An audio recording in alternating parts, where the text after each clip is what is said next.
I behold Christ always. My gaze is fixed on Him. My thoughts are anchored on Jesus. My thinking is centered around Him. I look up to Jesus alone. He is my example. He is my yardstick. He is my standard. I grow daily until I become like Jesus.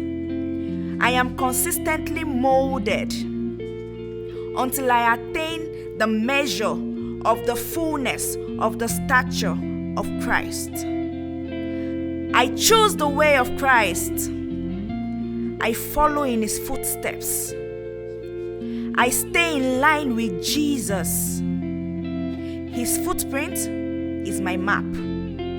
His trail is my signboard.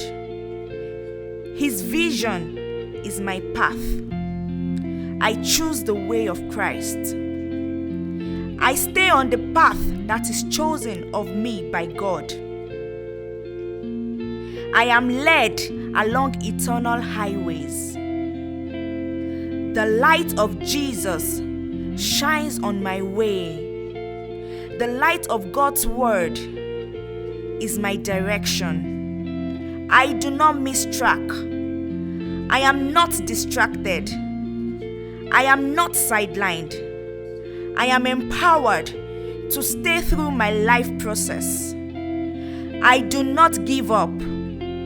I persistently do what I ought to until Christ is fully formed in me. Amen.